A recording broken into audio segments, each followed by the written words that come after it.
역사 속 위대한 인물들을 보면 그저 눈빛만 봐도 서로의 마음을 알 수 있던 브로맨스 달달한 듀오들이 있죠. 마치 물고기와 물의 관계처럼 때려야 뗄 수 없는 사이라며 잠을 잘 때조차 같은 방에서 잤다는 삼국지의 유비와 제갈량이 그러했고, 함께 여러 번의 우승을 일구며 환상의 호흡을 보였던 농구계의 마이클 조던과 스카티 피펜이 그러했죠. 그리고 머나먼 동방예의지국 조선에도 이런 환상의, 아니 어쩌면 환장의 듀오가 있었으니 바로 조선 22대 국왕인 정조와 왕과 그 누구보다도 진한 브로맨스를 나눴던 신하 정약용이었습니다. 이들은 첫 만남부터 예사롭지 않은 분위기를 풍겼죠. 때는 정약용이 22살의 나이로 과거 시험에 합격해 처음 입궁을 했을 때였습니다. 정약용을 비롯한 합격자들은 어전에 넙죽 엎드려 축하해주러 온 왕을 맞이했죠. 이때 합격자들 입장에서 정말 중요했던 것은 조선시대의 관습상 절대로 왕의 얼굴을 쳐다봐서는 안 된다는 것이었습니다. 임금의 얼굴을 높여 부르는 용안이라는 말이 따로 존재할 정도로 조선에서 임금의 얼굴을 허락 없이 쳐다본다는 건 엄중한 금기사항이었죠. 실제로 한 신하가 임금의 얼굴이 너무 궁금해서 호기심을 참지 못하고 살짝 고개를 들어 쳐다봤다가 유배를 가게 됐다는 역사적 기록도 있습니다. 그런데 정조는 그날따라 장난기가 발동했는지, 아니면 웬만한 여자 뺨치는 곱상한 정약용의 외모에 호기심이 생긴 것인지 정약용을 콕 집어서는 나이가 몇이냐고 물었죠. 이때 정약용은 이모년생이라고 답했는데, 이 말을 들은 정조는 안색이 확 바뀌며 정약용에게 고개를 들어 자신을 쳐다보라고 말했습니다. 정약용으로서는 영문을 모르고 부들부들 떨며 임금의 얼굴을 쳐다봤죠. 정조 역시 정약용을 뚫어져라 쳐다봤습니다. 이때 정조가 정약용에게 끌림을 느낀 이유는 자신의 아버지인 사도세자가 억울하게 뒤주에 갇혀 죽은 그 애가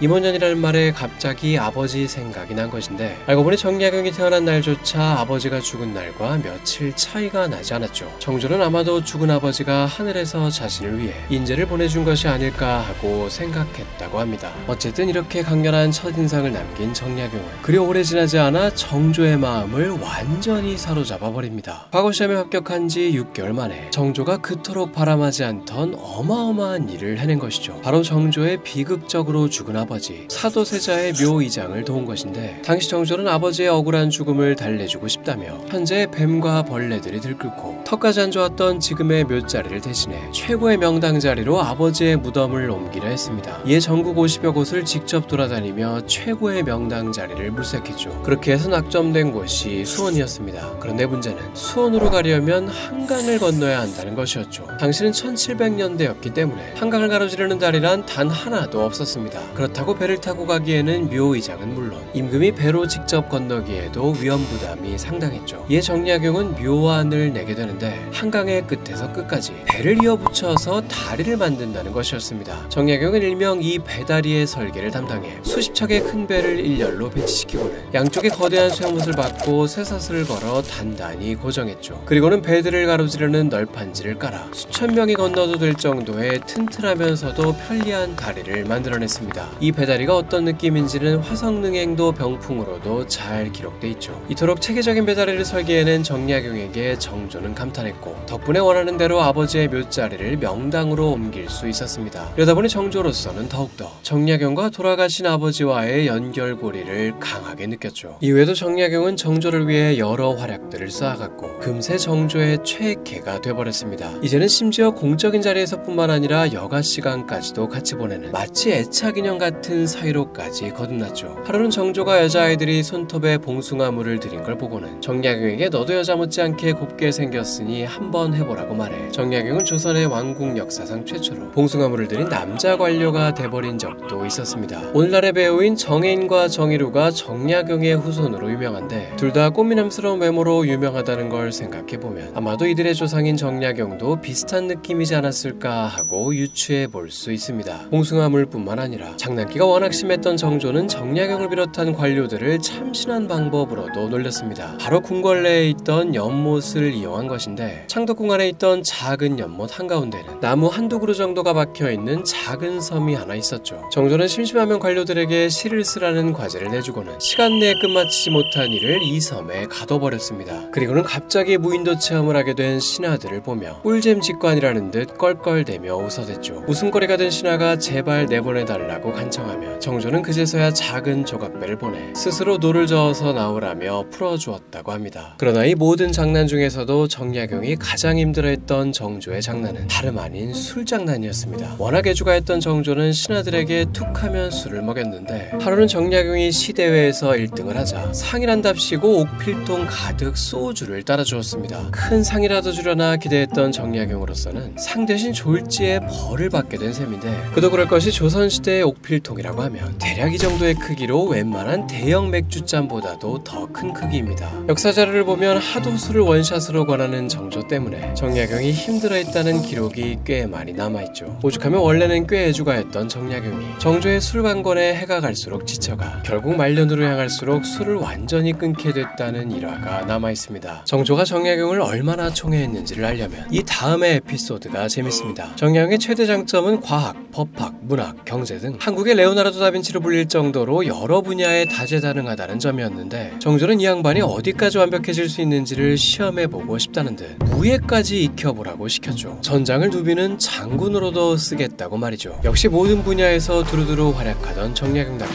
그는 무예를 익힌 지 얼마 지나지도 않아 망했습니다.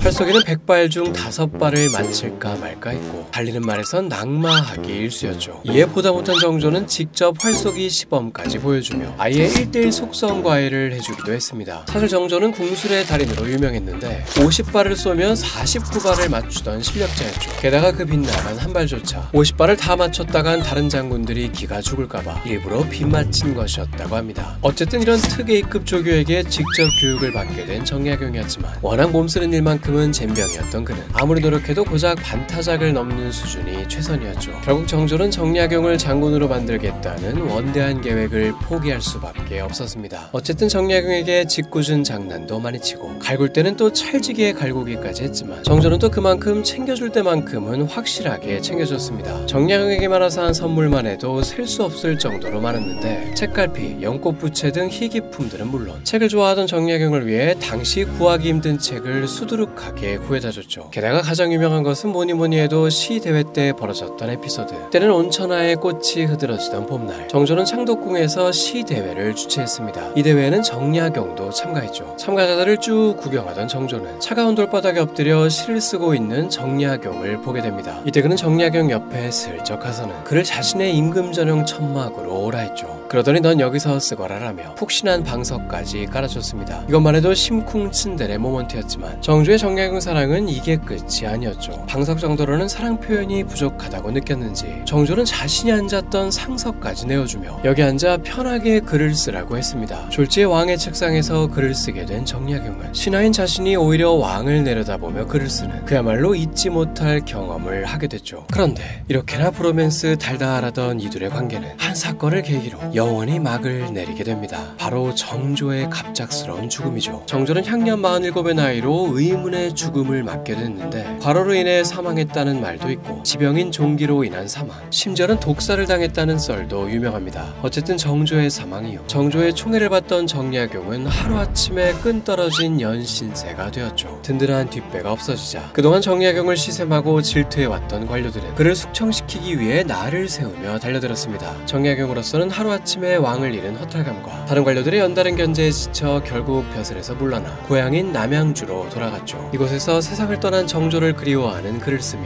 쓸쓸하고 조용한 삶을 살았습니다. 그런데 이 평화는 그리 오래 가지 못했으니 때는 해가 뜨지도 않은 어느 이른 새벽 누군가 정약용의 집문을 거세게 박차고 들어왔습니다. 풀무장을 한 포졸들이었죠. 왕명이라며 다짜고짜 정약용을 체포하기 시작하더니 문 앞에서 주저앉아오는 아내와 아이들을 두고 정약용을 꽁꽁 묶어 수레에 싣고는 그대로 떠나버렸죠. 이런 갑작스러운 체포의 이유는 정조의 사후 실권을 잡은 정약용의 반대파가 정약용을 완전히 숙청시켜버리지 않으면 언제 또 조정으로 복귀할지 모른다며 정약용이 믿던 종교를 핑계로 그를 사형시켜버리려 한 것입니다. 그나마 마지막 순간에 감형이 되어 사형만은 면했지만 결국 정약용은 머나먼 땅끝 마을로 유배를 가게 되었죠. 이날 이후 정약용의 삶을 이해해보려면 조선시대 유배 생활이 어떠했는지를 들여다볼 필요가 있습니다. 유배라고 하면 그냥 한적한 시골에서 평화롭게 살면 되는 거 아니냐고 오해를 하는 사람도 있지만 실상을 들여다보면 유배를 가느니 차라리 옥살이를 하는 게 더 나은 경우가 많았죠. 했죠. 감옥에선 최소한 의식주라도 보장해주기 때문입니다. 반면 유배를 떠나게 되면 유배지에 떨궈지는 순간 사실상 그 동네의 노숙자나 다름없게 돼요. 대다수의 죄인들은 코딱지만큼의 식량 정도만 배급받게 되고 사실상 알아서 자급자족으로 의식주를 해결해야 했습니다. 이러다 보니 유배원 자들은 대다수 구걸로 연명을 했는데 이 시기를 넘기지 못해 굶어 죽는 이들도 많았죠. 정약용 역시 유배 초창기 마을을 돌아다니며 구걸로 연명했습니다. 무려 석 달이나 옷도 한번 갈아입지 못할 정도였고 마을 사람들은 그를 마치 역병 걸린 환자처럼 피해 다녔죠. 상류층 네임드 양반에서 하루아침에 노숙자 같은 신세로 전락한다는 건 육체적 데미지 못지않게 정신적 데미지가 어마어마했죠. 게다가 평생을 못 보게 될 가족에 대한 그리움 역시 이루 말할 수가 없었습니다. 결국 정약용은 유배지에서 하루하루 쇠약해져 갔고 이대로는 객사할 가능성도 있는 상황이었죠. 그러던 어느 날 꾀지지한 행색의 그에게 한 할머니가 말을 걸어옵니다. 마을에서 작은 주막집을 운영하고 있다고 밝힌 할머니는 정약용이 딱해 보여 차마 모른 척을 할 수가 없다며 주막 한 켠에 작은 쪽박을 내어줄 테니 거기서 지내라는 호의를 베풀었죠. 정약용에게는 그야말로 유배지에서 만난 귀인이었습니다. 이후 정약용은 주막의 쪽방에서 지내게 되는데 누워서는 두 다리를 뻗지 못할 정도로 협소한 방이었지만 자신만의 공간이 있다는 것만으로도 눈물이 날 듯 행복했죠. 이곳에서 지내며 정약용은 다시금 사람다운 행색을 갖춰나갔습니다. 그런데 1년이 지난 어느 나른한 오후 주막 할머니는 쪽방에서 낮잠을 자고 있던 정약용의 방에 들이닥치더니 이후 정약용의 인생을 바꾸게 될 말을 합니다. 할머니는 어찌 이리 인생을 헛되게 살고 있는가라고 꾸중을 하더니만 한양에서 똑똑한 일을 하다 왔으면 제자라도 가르쳐야 하지 않겠냐는 말을 했죠. 그리고는 제일 좋은 종이와 붓을 좀 사왔다며 정약용의 방에 놓고 갔습니다. 이 말을 들은 정약용은 정신이 번쩍 들었습니다. 그동안 지낼 곳이 생겨 등 좀 따스워졌다고 허송세월을 보냈던 것이 후회되며 이날부터 정약용은 유배지에서 본격적인 학문을 갈고 닦기 시작했죠. 정약용의 이런 모습은 마을 내에서 점점 소문이 퍼지며 그를 찾아와 배움을 청하는 이들까지도 생길 정도였습니다. 이런 나날들이 이어지자 정약용은 주막 쪽방에서 나와 산중턱에 작은 초가집을 지어서 독립을 하게 됩니다. 그런데 외딴 산골에 있는 이 정약용의 초가집에 대해 심상치 않은 소문이 돌기 시작합니다. 정약용이 여자에 빠져 매일 기생들이 드나들고 집밖 멀리까지도 여자들의 웃음소리가 끊이지 않는다는 불미스러운 소문이었죠. 이 소문은 주막 할머니의 귀에까지 들어갔고 할머니는 씩씩거리며 정약용의 산속 초가집을 찾아갔습니다. 그런데 할머니가 목격한 광경은 전혀 생각지 못한 것이었으니 정약용의 집에 북적거리던 여인들이 알고 보니 기생이 아니라 그의 제자들이었던 것이죠. 당시는 여성이 교육을 받을 기회가 많지 않았던 시대였는데 정약용은 성별과 나이를 가리지 않고 배움을 청하러 오는 이들에게 귀한 가르침을 베풀고 있었습니다. 이 초가집이 그 유명한 다산초당이었죠. 이후 정약용은 눈이 오나 비가 오나 이 다산초당에서 무려 18년 동안의 긴 유배 생활을 제자들을 교육하거나 책을 쓰며 학자로서의 삶을 살게 됩니다. 유배지에서만 무려 500권이 넘는 책을 집필하며 목민심서, 흠음신서 등 역사의 길이 남을 저서들을 남겼죠. 이렇게 언젠가 10만원권이 발행된다면 유력 후보로서 늘 빠지지 않는 위인입니다. 정약용은 74세의 나이로 세상을 떠났는데 그가 사망 6일 전 한 제자에게 남긴 편지를 보면 죽기 직전 그의 모습을 그려볼 수 있죠. 이 편지에서 그는 극심한 두통에 시달리고 있으며 그 좋아하던 책도 몇 줄 못 읽을 정도로 노쇠했다는 말이 쓰여 있습니다. 공교롭게도 그가 사망하던 당일은 혼인 60주년이 되던 날이었죠. 정약용은 생애 마지막 시로 아내에게 바치는 시 한 편을 남겼습니다.